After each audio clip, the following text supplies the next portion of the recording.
Hi, everybody. Welcome to Barsha episode 24 on a queer day with amazing songwriter Julie Gold. I'm so happy to be here. I can see people pouring in. Thank you all on this wonderful August 15th, 2022. We'll be getting started right away. Yay! If you feel like sharing, just push the little share button and you can share to the world. Here comes our guest who's going to be on with us today. I can't wait. This is so exciting. Woohoo! We got one more minute before we start, so I'm just going to share this with everybody. I'm going to broadcast to the world. I'm going to share with all my followers. Yay! And that's the lovely Waitbot music we have on Fireside. If anybody's wondering, it looks like Frank Sinatra with avatar glasses on. And that is Waterside lovely app. And I see Karina here as people come in. We're very excited today. At least I am excited, and I know you will be too. So here we go. Let's mute our beautiful Waitbot. Hi, Julie Gold. Oh, beautiful. I'm going to sing a song that I kind of do for all my guests, and I will do that for you right now.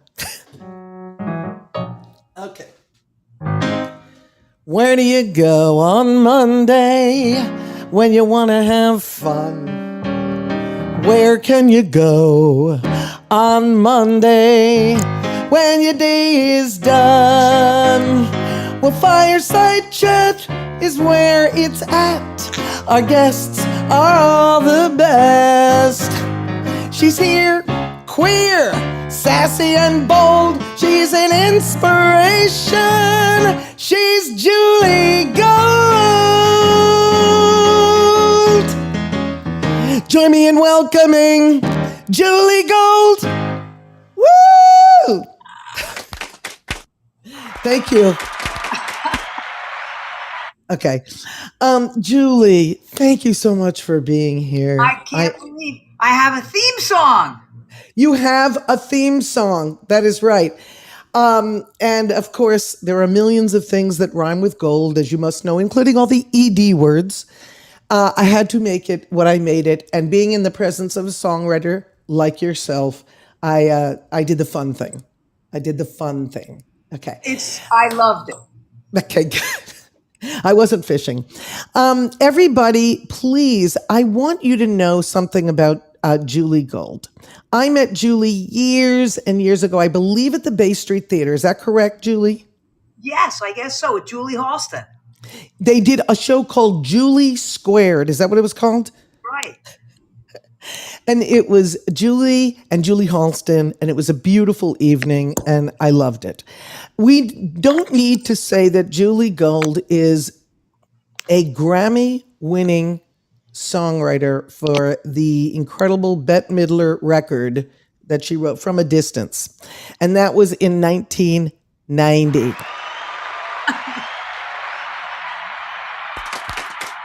Thank you for your applause. This is an incredible person. So I want to just say how many, can you tell us, I don't even want to say it, but you have over 5 million radio plays of that song. Is that right? And radio plays when radio plays were radio plays, you know? I have no idea about streams. You know, I've never downloaded a song in my entire life. That's why it was so hard for me to get on your show. I didn't even know what button to push. I really don't. I don't know how to download a song. I still listen to CDs. I still have a CD player. And I don't know how to even calculate how many, Rhapsodies and Spotify's and YouTube's I've gotten. But radio plays, yes, 5,000. And that is 5 million. And then, but you have countless downloads probably in every country in the world, probably some unbelievable amount, right? Now, I need to tell you, we're talking about statistics. Okay. And of course, we're going to talk about you every way, not just from a distance, because we are going to talk about how something like that lines up in the universe and happens for a songwriter. It's every songwriter's dream, I believe. It is. It is. So what I wanted to say was I checked out the Bette Midler video, 11 million views. Wow. Yeah. And so people, and that was just put up a little while ago. So if we had YouTube years ago, it would have been way more. But what I want to say is, okay, let's start out with some of your other credits, which is Patti LaBelle recorded a song of yours, Patti LuPone, Cliff Richard, The Byrds, Kathy Lee Gifford, Leah Salonga. So you're intersecting Broadway there a little bit, and Jewel. I've been blessed with Broadway, with Leah Salonga and with Betty Buckley and with Patti LuPone and Heather McRae and Patti LuPone. Yeah, I really, really have been blessed with Broadway. That's the greatest gem in my crown, in my opinion. It is. Oh, that's great, because I think of you as such a pop songwriter, but that is really wonderful that you said that. Well, that legitimizes a pop songwriter if the greatest of greats can find something in a song of mine. That's why I worship you. I saw Radiant Baby, and then I met you, and it was like, wow, I can't believe it. So, and not that seeing Radiant Baby was something weird. It was a huge thing to see, and I saw it and then met you. You know what? I forgot about that, and I shouldn't. Listen, I tried to get the sound of the 80s in there. So I was big into pop music in the 80s. I was on tour with Thomas Dolby, blah, blah, blah. But let's talk about you. All right. So now I want to take us back to how a person gets a song that will give them income for the rest of their lives and more, be able to take care of their family, everything, because that's the kind of money it is, let's face it. Yeah. Okay? And you only need one. Is that true? But if I may interject, please. Not anymore. Those days are over. I got in on the tail end of a song generating that kind of money. I used to go see, I'd see Peter Allen, and he would say, this is the song that bought me my condominium. And he'd do, I Honestly Love You. May Olivia Newton-John be of blessed memory. Yes. Yes. I would sit there and think, please, please, God, let me say that. Let me have that one song. That was all I prayed for. Let me have the one song that buys me a condominium. But those were in the days when you could calculate airplay. And that was because you could calculate it on radio.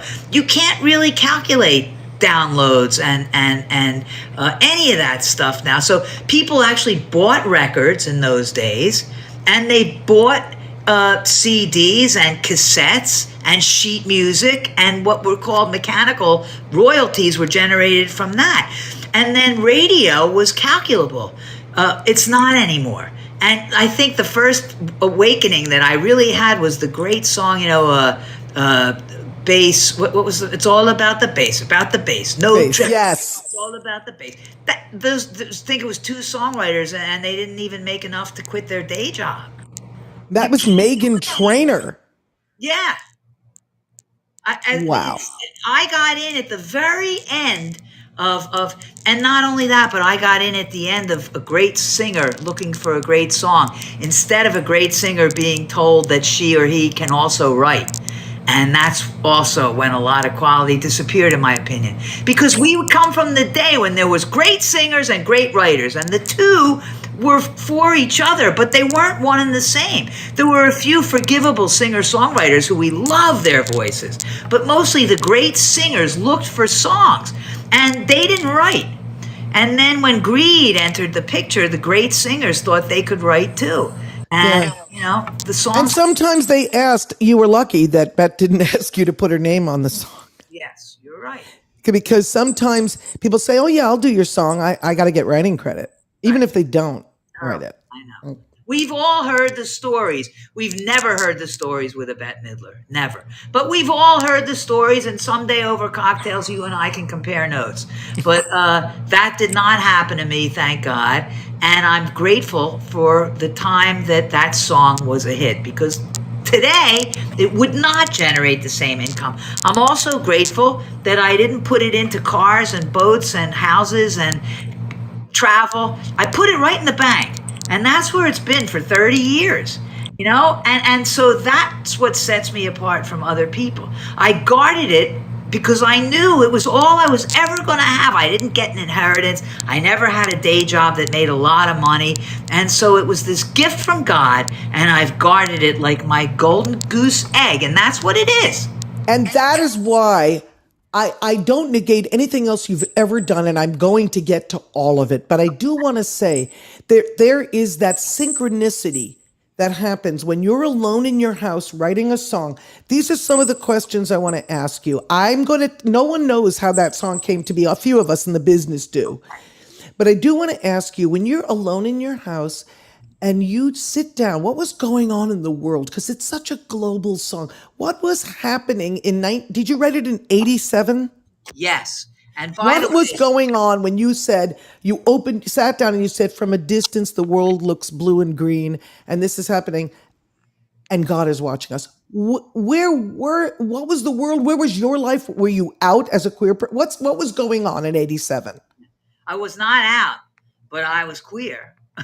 Boy, that's a load to carry for your whole life. I didn't come out till I was 35 after the Grammy. I was scared to death. By the way, is the camera okay? Because the sun is really bright. Is everything okay with the Yeah, I mean, if you turn towards the sun, we'll get a really nice but you're good now. You're good. That's gorgeous. See, it's now half an hour. Yes. The sun will move as we do the interview.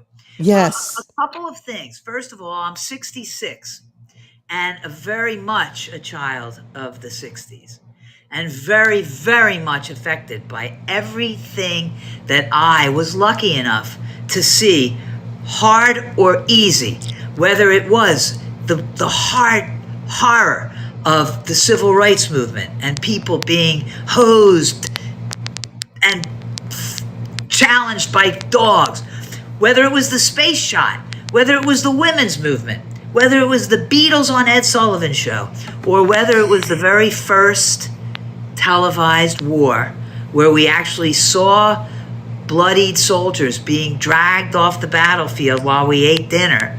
It all went in. It all went in. It all went in. And that's where it stayed all this time. And it's still there. And anything that ever happens to you in your life is legitimate for songwriters. It happened to you. It's your unique experience, and you can call on it anytime for any inspiration. It's legitimately yours. All of that is legitimately mine. For my 30th birthday, I had lived in New York since I was 22. I moved in 1978. For my 30th birthday, I said to my parents, can I please have our piano? No one was playing it. And I know how much you are a musician to the core. And I know how you must feel when you see an unplayed piano, because there's nothing worse. There's nothing sadder than an unplayed piano. Yes. And my childhood piano, every time I visit my mother, I look at it and it's just, well, you should be with it. You'll someday maybe. But yes. I had an electric piano. I moved to New York and I had an electric piano. I had a Fender Rhodes or Wurlitzer? Wurlitzer. Because it felt real and the pedal felt real. But you had to solder it when it went. And I used to go to Manny's and buy the little keys, whatever they were called, and they had solder on the end. So you either shaved it if it was flat and you added solder if it was sharp. Is that right? Yes, I did that with my Fender Rhodes How too. do you like that? Well, you had to blow it out with a hair dryer too, because sometimes the shavings would make it rattle. It was a bad, bad, bad marriage, but I needed it. That's what I tell everyone. I hated it, but I needed it. It was the only piano I had. So for my 30th, my parents saw that I was legitimately staying in New York, and I was really, dedicated to my calling. Yeah. So they sent me my piano. It's an English piano called a Knight with a K. Sometimes you'll hear Paul McCartney talk about the magical qualities of the night piano on some of the Beatles recordings. And I was a secretary at HBO, and I had taken the day off to get my piano delivery. It was in December of '85. My 30th birthday would have been February of '86. It was the end of '86. And they brought it in. And I saw the lift. You see how the sun is on me right now? Well, it was on the piano. You know, the piano was uncovered. It came off the lift. I saw it infused with magic. And they brought it into my house, and they said, you can't play it for a full day because it's like a block of ice. It's been on the truck from Philadelphia. So I had a bed that was up in a loft, and I was looking over all night, and like it was really there. Are you really here?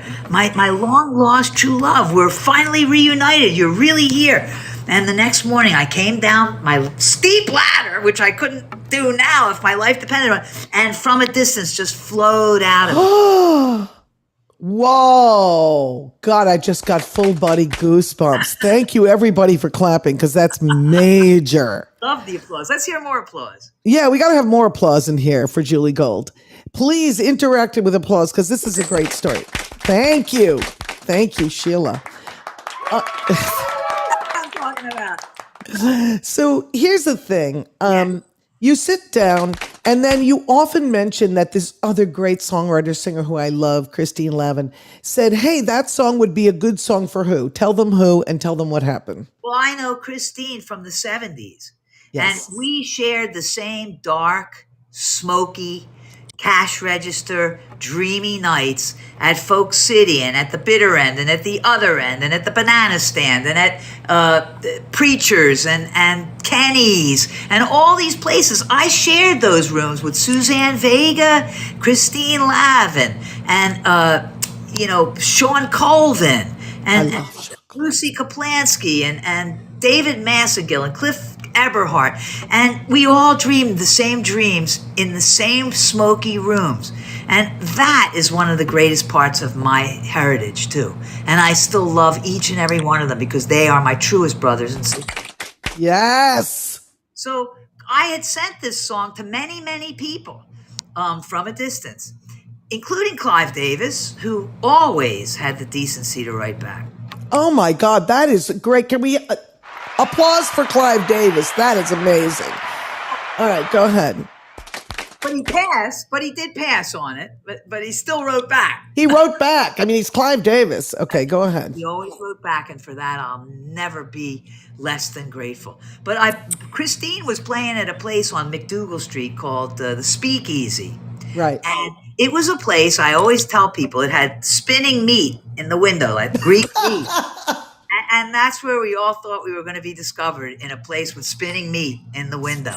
Yeah, and it was mostly guitar players there. And the owner would say, I would say to him, Joseph, do something about the piano. It's terrible. And he would say to me, what's wrong with the piano? I just had it painted. That's great. And I know you relate to that. You know. Oh my God. They Yeah. don't think we need an instrument. I don't know what Right. But I brought, Christine loved it, and Christine asked for 10 copies. So I brought 10 cassette tapes of. I was going to say, on what? Cassette. 10 cassettes with typed labels to the Speakeasy. And within 2 weeks, Vin Scelsa was playing it on K-Rock, and who else? QXR, who just had his 90th birthday on K-Rock. Anybody know down there? Yeah, Write it in the chat. yeah. Anyway, though, within 2 weeks, I came home from my day job at HBO, and my answering machine was magically flashing red, as it used to be, the bearer. Yes. And there was this little southern accent on it. And it said, hello, Julie. My name is Nancy Griffith. And Christine Lavin just sent me your song from a distance. And I think it's a beautiful song. And I'm going to put it on my next record called Lone Star State of Mind. And it's on MCA Records. And that was how it started. Nancy Griffith. That is amazing. Nancy, may she be of blessed memory. We just celebrated the 1-year anniversary of her untimely death. Wow. Nancy sang it all over the world. And she would call me at my desk at HBO. She'd say, Julie, I just sang your song. And for Protestants and Catholics to stand in the aisle crying and embracing, this is what you've done, Julie. And then I'd go right back to work. But Nancy was first. She sang it all around the world. She always mentioned me from the stage. This is a song by my friend Julie Gold. She's a New York songwriter. And from that, it became known. And that was when I had Irish singers recording it, and I had English singers recording it. I had a nun record it. I had Judy Collins recorded it. The Byrds recorded it. Kathy Mattea recorded it, but all of that was before it was a hit for Beck.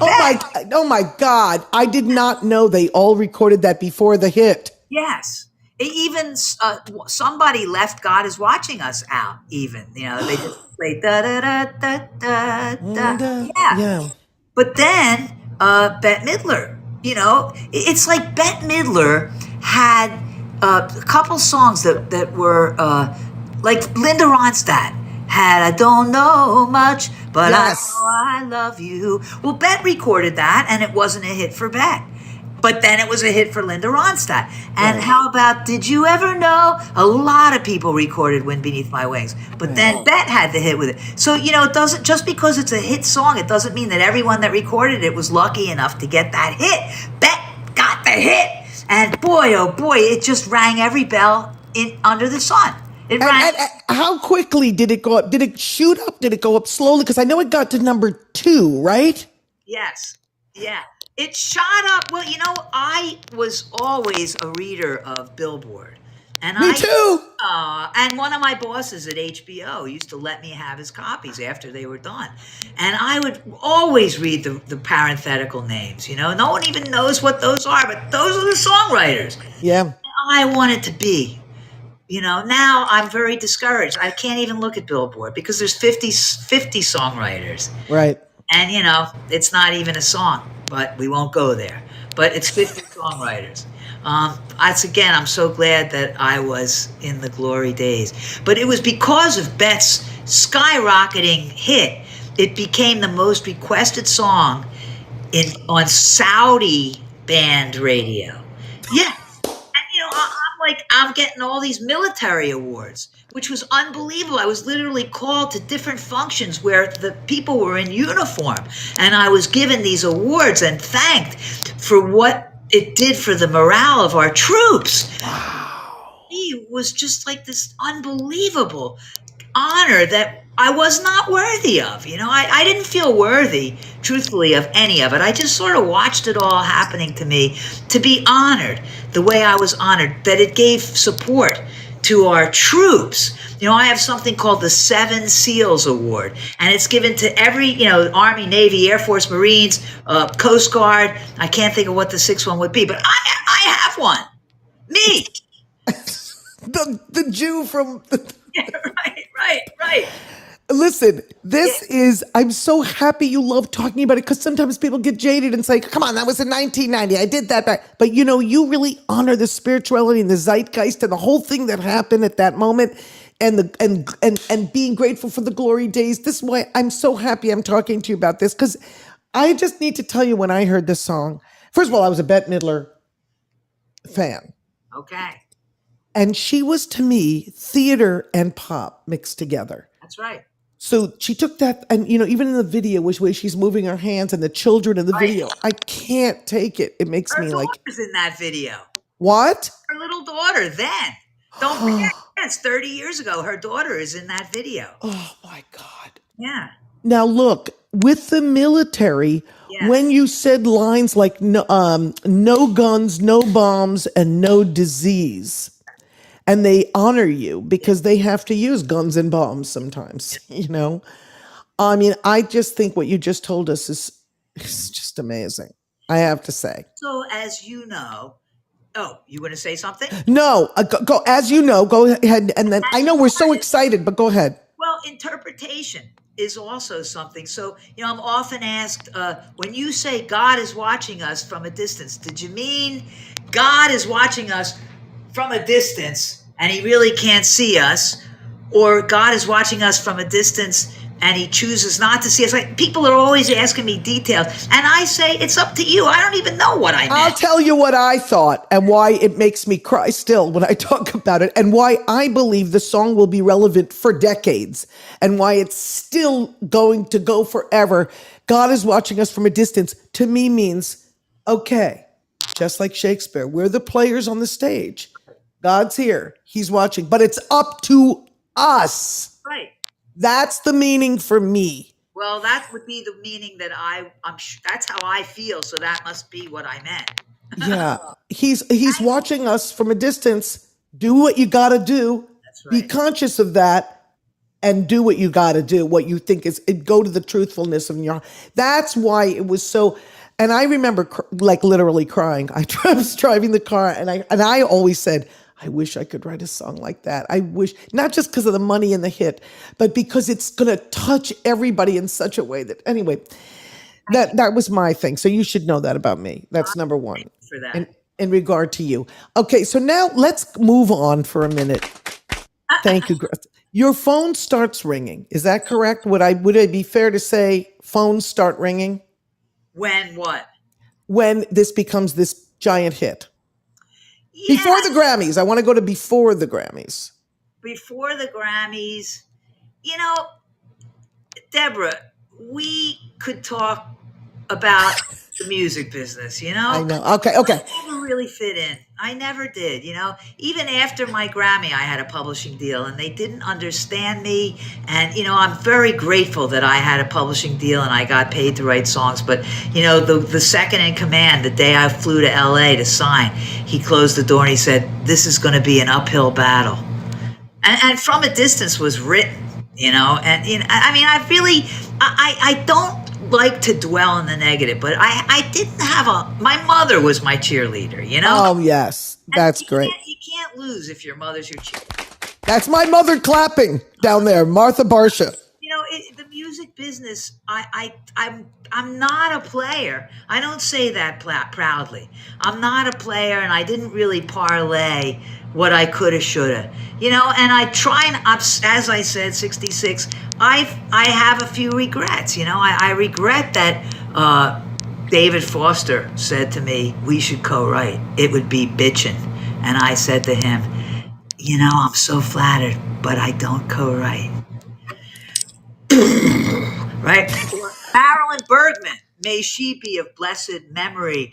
When I went to Bella Abzug's 75th or 70th birthday, and Marilyn Bergman said to me, you know, we should co-write. And I said, oh my God, I've just died and gone to heaven. But I don't co-write, you know? And the truth is, I was telling the truth. I don't know what I would have done if I ended up in a room with them. I don't know how to co-write. It's almost failed every single time. But, you know, I didn't play right. I didn't play it right. And it wasn't snobbery. It was naivete.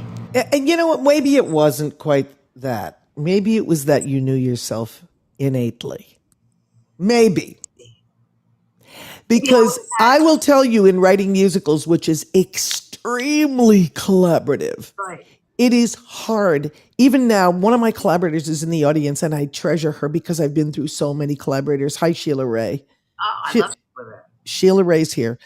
And it's because of her, because it's easy, and it should be easy, and it should be trusting, because you're just, no idea is bad, and you have to have someone who just gets that the best idea wins. There should be nothing going on. But if you don't want to deal with that mishigas. Yeah, but you have to have no inhibitions. I can't even practice with anyone in the house.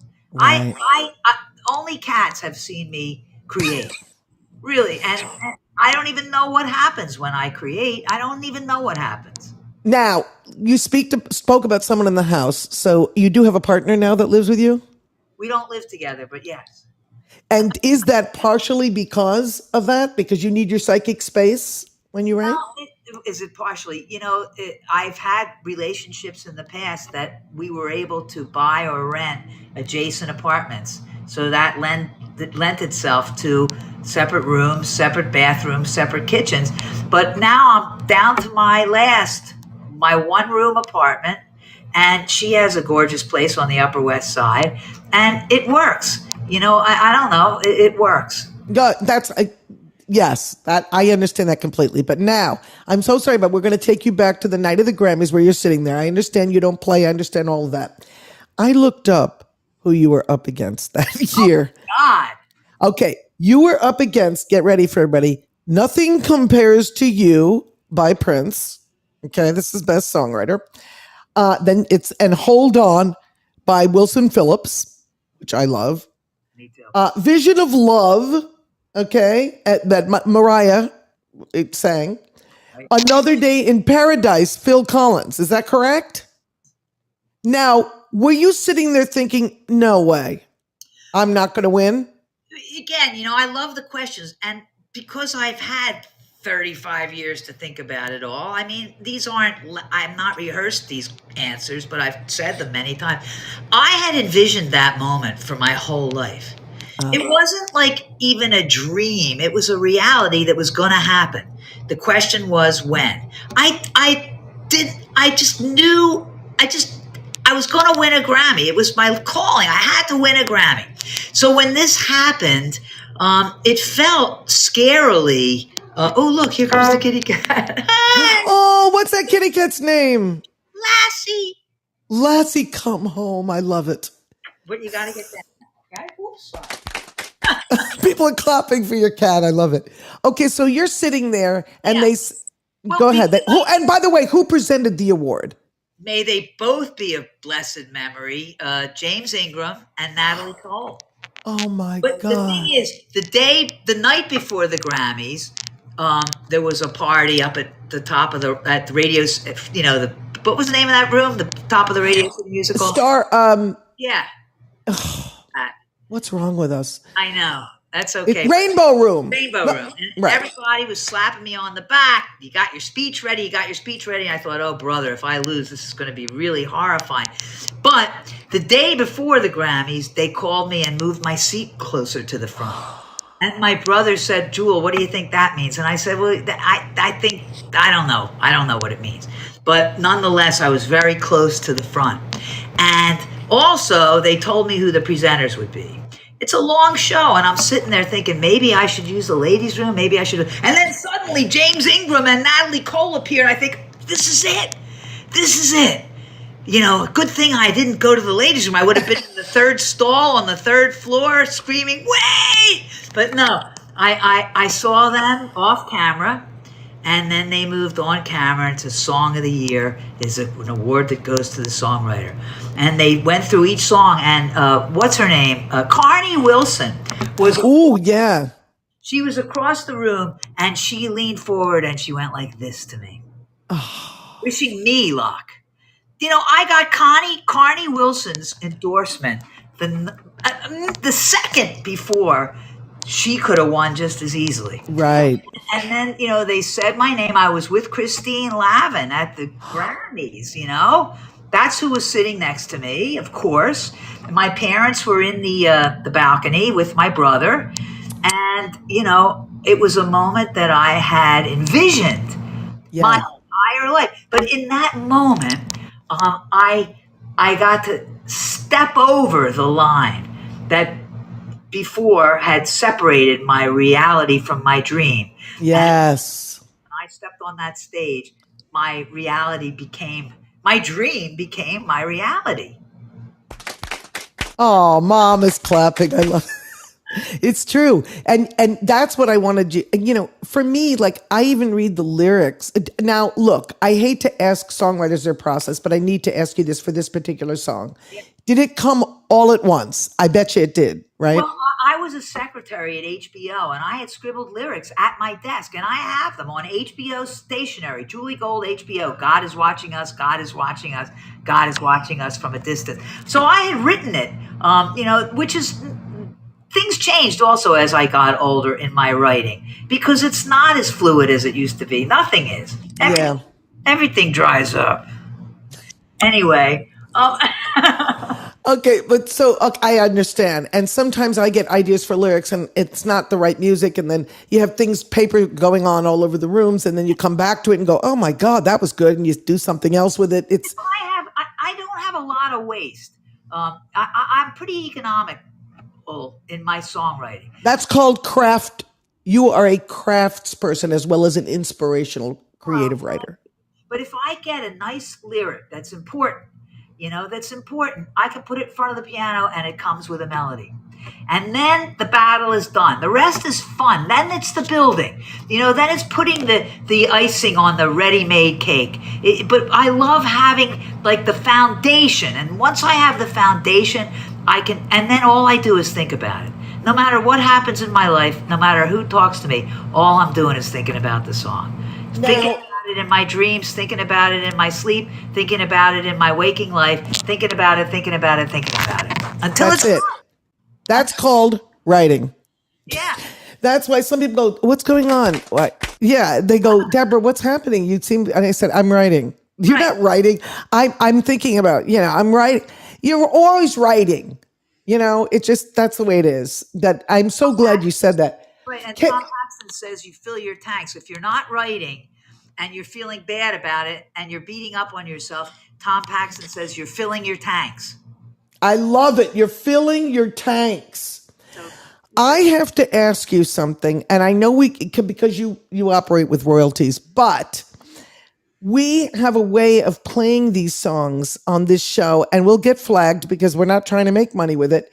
But I would love to play a little of Love is Love is Love is Love is Love. And the reason is you asked me and my partner, my huswife, Kim, to send a picture of expressing love to each other when you wrote this. And Christine Lavin, speaking of her, made this beautiful video. And it didn't happen during the gay rights or anything like that. And that was the phrase, love is love is love. But where did you get the inspiration before we play this song? Tell me. I was literally what the song says, I walked to the gym every day along the Hudson River. I'm pointing at it right now as the sun I'm going to get a sunburn after this show. But, and you sure it's not too much? It's too late now, but do I look moist? No, but you said everything dries up, so it's probably good. Right. No, and I was walking along. Anything I've ever written is what I would still write. I never, ever change. I feel the way I have always felt about everything. Absolutely.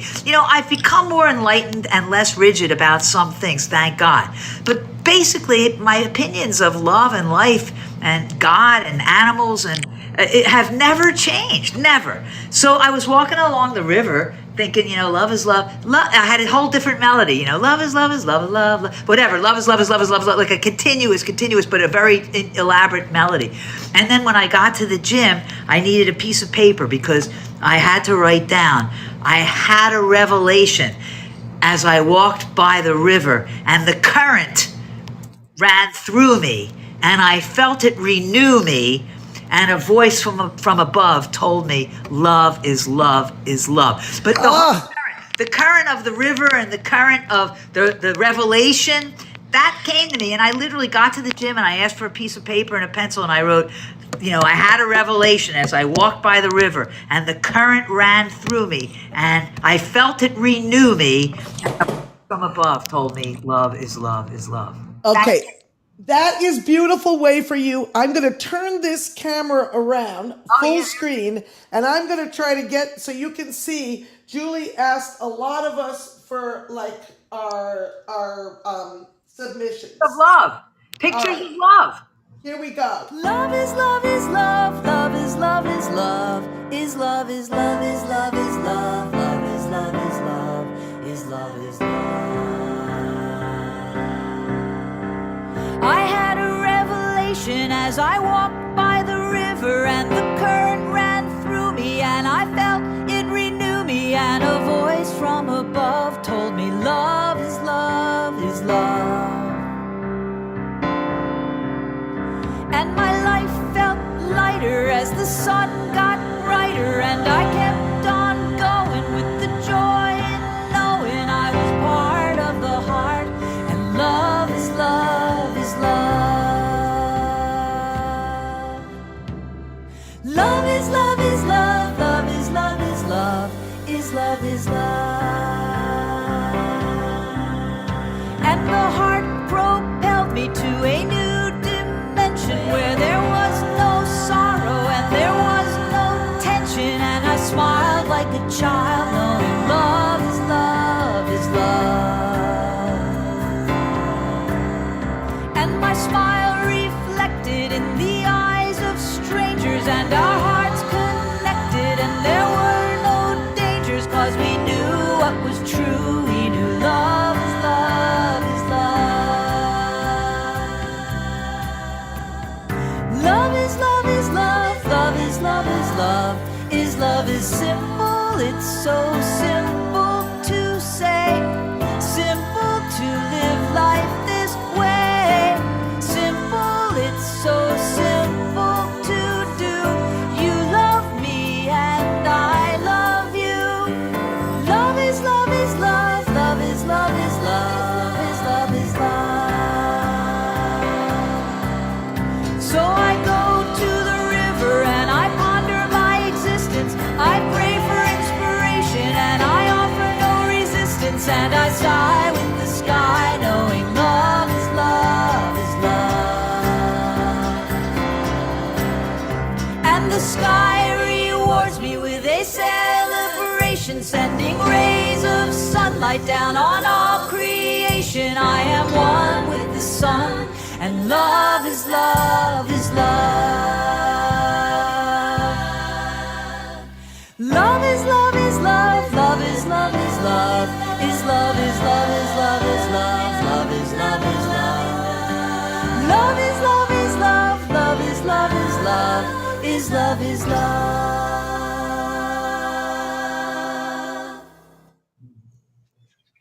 Okay, I can't deal with it. It makes me cry. Thank you. You know what? Your camera work in the beginning, your picture. I hope your public saw it because you were in the very first. Oh! And it was before you got the camera straight. So but Okay, I'll delete. I'll edit that. You know half the people in that. I know. More than half the people in it. Thank you, Sheila. Can we have applause for that incredible video and song, Love is Love is Love? That is just so beautiful. Sorry about my camera work. Oh, I got to get that together. Okay. But I just want to say, speaking about that, because we are on a Queer Day, my show that I do once a month. So can we talk about how and why you came out after this all happened with your hit? Yeah.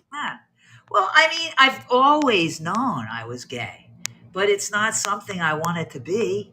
I was terrified of being gay. And in the days of, the 1970s, sadly, I went to shrinks to change. Wow. I'm the classic case of you can't change. Because I would have taken a pill, and if they said there's a 50% chance that it's going to kill you, but if it doesn't kill you, you'll be straight, I would have taken it. And I wasn't suicidal or anything. I just didn't want to. I didn't want to be. I wanted to be normal. I just didn't want to suffer. And I was suffering already, denying my true self. Wow. So were you like were you ever engaged to a man? Were you dating men? Never. I'm what they call a gold star. Yeah, which isn't politically correct now, but that's fine. Okay, well, no. I learned about that, and I learned a lot of stuff. Our generation paved the way for people to be so out these days, and I don't know if you've talked to some of these kids, but it's not really a big.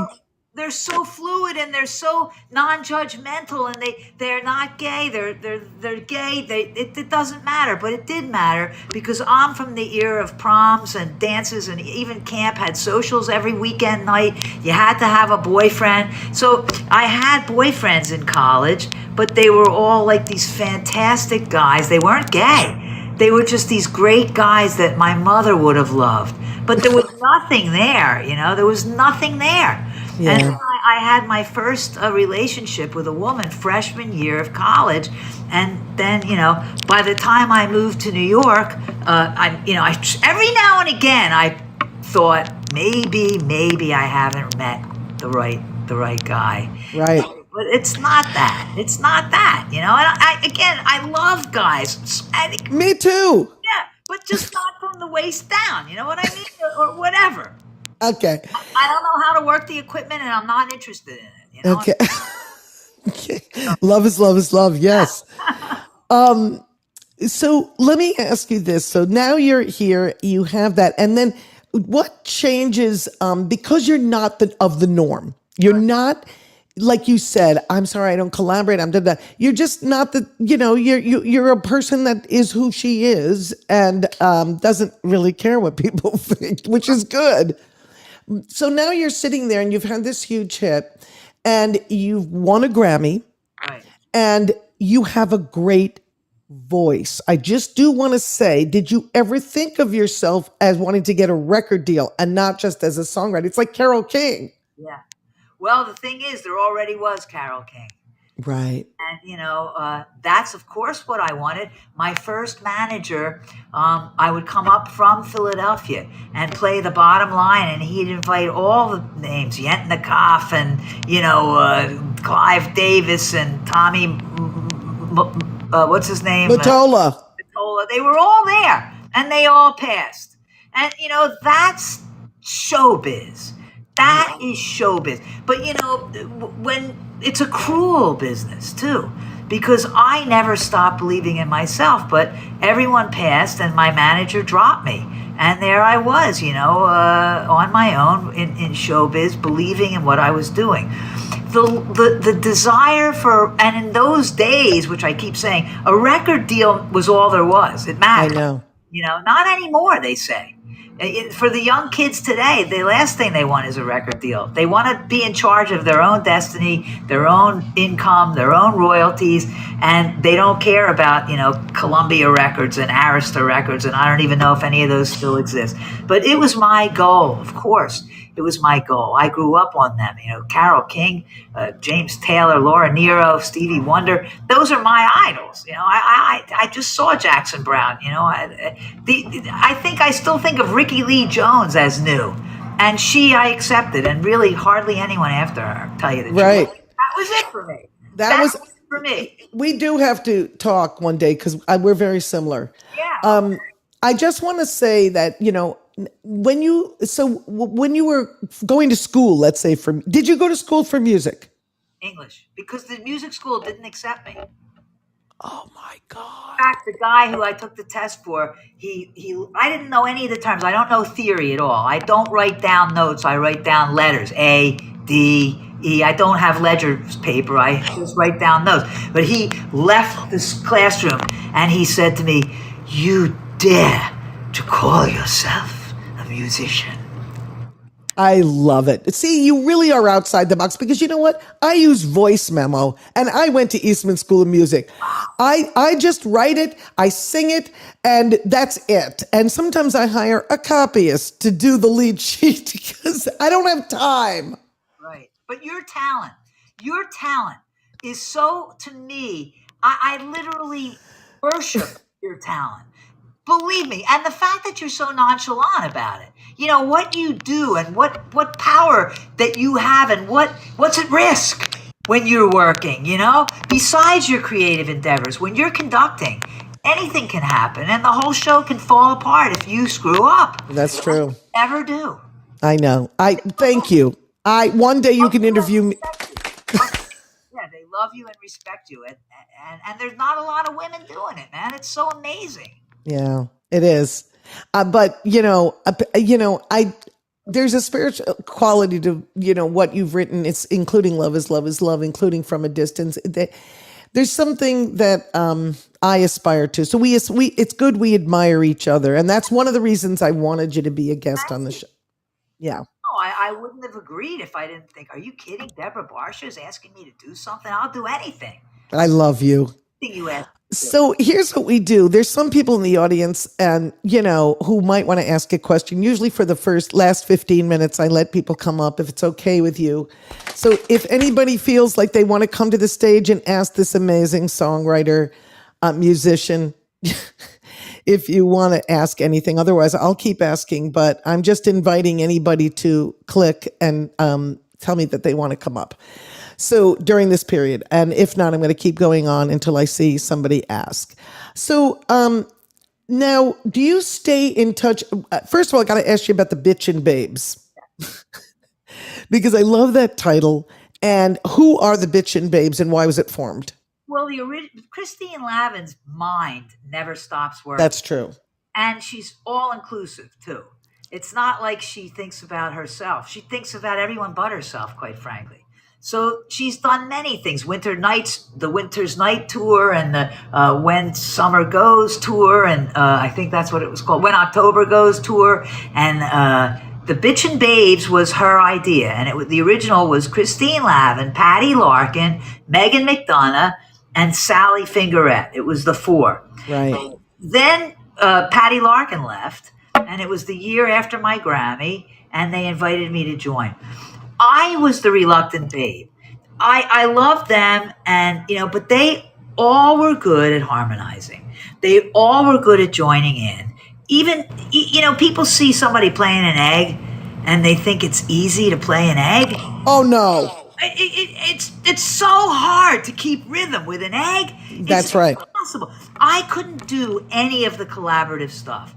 And they all could go from piano to the guitar. Christine stayed on guitar. But then they all did cutesy dance moves and stuff like that. And I was always feeling uncomfortable with it. It just wasn't me. I couldn't sing harmony. I couldn't even play the egg. I had a blow-up guitar. When we would do These Boots Are Made for Walking, I would use a blow-up guitar, And it lasted a year.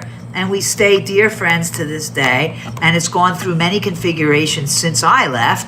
And now they fairly have retired pretty much.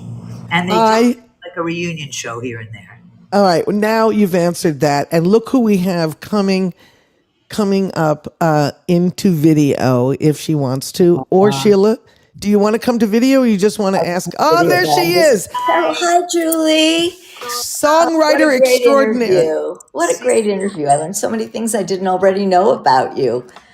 Who produced that single of Love is Love is Love? Did Emily? Yes.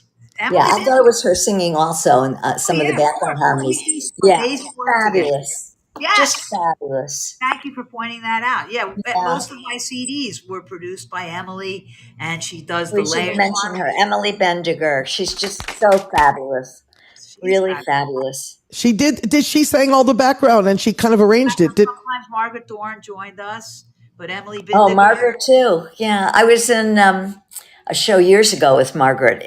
It was an Iphigenia at the Public Theater that had 12 Iphigenias. I know what an Iphigenia is.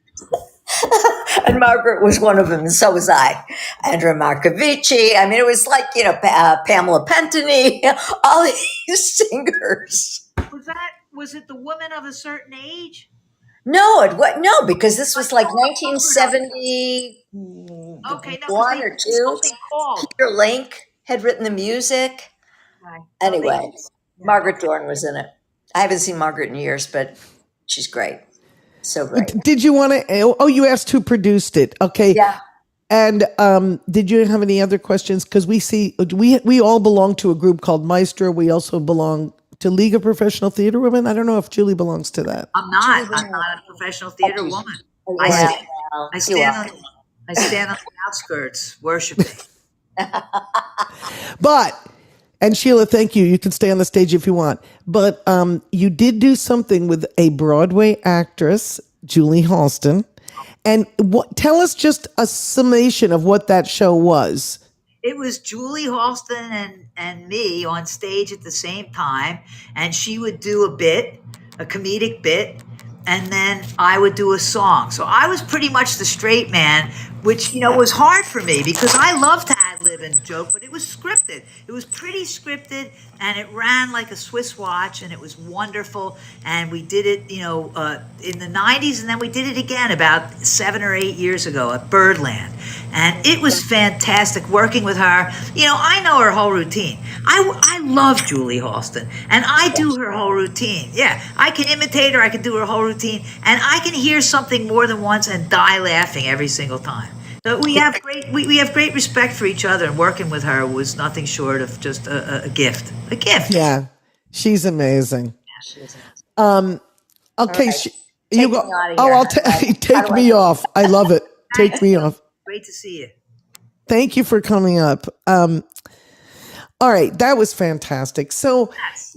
if there was something, we're winding up here now. And first of all, thank you again. This was incredible. I love every story you tell, and I love where you come from. And I think you're a singular human being and knows exactly what that you want.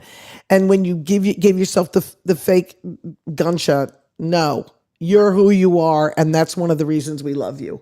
And I got to give you one more. Okay. The other thing is, so here you are now, and you've had illustrated children's books from a distance. I mean, it is very beautiful for children to say God is watching us from a distance. There is something very comforting to children, right? And thank you. And in that piece of Love is Love is Love, you included a lot of children and pets and not traditional love pictures that you'd think of couples, So that's kind of your platform, isn't it? It's my only platform. I only have love, and life is hard sometimes. It's hard, especially nowadays. It's hard to love sometimes. It really is. But my mother was my role model, and Yes. my mother was the greatest person I ever knew, and she taught me that love is all that there is, and that she would say to me, "What do you care what people think of you? What do you care what people think of you?" Because as a kid, you come home crying. This said that, and he said that, and she made fun. What do you care? What do you care what anyone thinks of you? And if I ever brought home a bad grade, my mother would say, I love that. If I brought home a bad grade, my mother would say, "Your teacher must be crazy." Oh, I love that. I never, and so my mantra became, "They're wrong. They're wrong." Whenever I speak to young or aspiring songwriters, I say, "Let me first teach you my mantra." And they always perk up, and they think it's going to be something that they're going to have to study and learn. I say, "Are you ready?" "Yes." "They're wrong." You like to say, I love that. say it again. "They're wrong." Louder. "They're wrong." Louder. "They're wrong. They're wrong." And that's the only way. And I tell them every actor who ever made it was told they were too this, they were too that, they weren't this enough. Every song that was ever pitched was told is too this, too that. I was told that Gloria Estefan passed on From a Distance because it was too country, because she'd only heard Nancy Griffith's version, first of all. But, and what did I say? You know what? That song's too country. No, I said, she's wrong. Clive Davis passed on it. Did I say Clive Davis, the ears of the business, the godfather of the music business, passed on From a Distance? He must be right. No, I said he's wrong. And I say they're wrong. They're wrong. The day my first manager dropped me, I still drove. It was 1980, and I lived in Queens. I got in my car, and I drove into the city, and I did a song night down at Folk City, and I met my second manager. Once did I ever think, and when the music teacher at Temple University said, "You dare to call yourself a musician?" I didn't think, yeah, maybe he's right. He's wrong. And that's it. We have to succeed in spite of the dream squelchers. And you can quote me there. Because dream squelchers abound. Look at everybody clapping. Listen to this. They're wrong. That's a message to all the people that imposter syndrome might creep up. That's right. And you just say, wrong. Yep. They're wrong. That is amazing. Graciela is an amazing person with an amazing show, and she's clapping. Oh, good. So for me, that kind of said it. I wanted to know what you would tell kids, and you just told it to me. And do it for love. Do everything for love. Don't do anything for money as your goal. Do it for love. And then you'll love what you do, and it'll probably generate some sort of income. Do it for love. Everything. Do it for love. All right. That's it. Everybody, can we have, because that's the final applause that we have for Julie Gold today in the most incredible interview that I've had. And we are all here for Barsha, episode 24 on A Queer Day with Julie Gold. Next week, we'll be back.